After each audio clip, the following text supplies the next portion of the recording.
AITA for ending my 9-year friendship. I, 28F, have infertility due to multiple factors.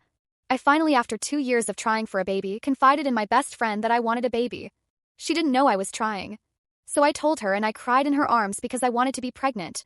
Over the next couple days she starts telling me it's because I'm too skinny, which it's not. She says she didn't think my husband is ready to be a parent. She tells me to stop trying for a baby to protect my peace and to accept that not everyone can have kids. She said maybe I should quit my job because it's probably stressing me out too much. It wasn't.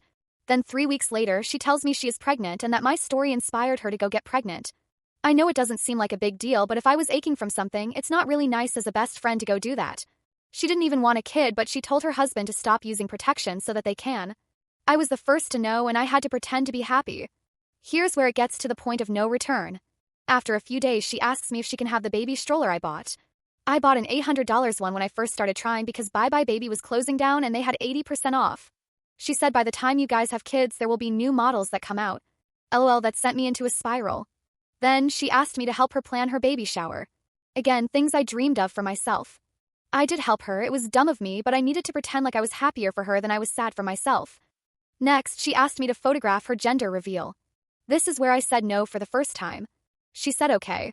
Then she asked me to photograph her baby's newborn shoot. I did, reluctantly. She had a full-on panic breakdown during her postpartum months because she didn't get the love and attention from people that she thought she would get, and that it wasn't worth it.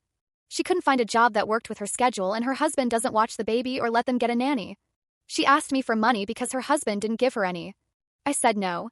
Last and final breaking point came in another crying episode of hers where she remorsefully admitted that I did everything before her, got married, got a degree, bought a car, bought a house, traveled, so she wanted to do something that I couldn't do before me. It stung to hear that, but I tried to be supportive. I wish I could post screenshots here. But I basically told her kids are not something you do as a flex, and she wasn't mature enough to understand this. She's only 3 years younger than me, but her maturity is so weird. Anyway, I told my therapist, and she said there were signs of jealousy from the beginning, which I now see. Friend would never compliment me or support my business. Haven't talked to her in 3 months. She reached out because her family stopped talking to her, and now she has no one to celebrate her baby's first birthday with. Oh well.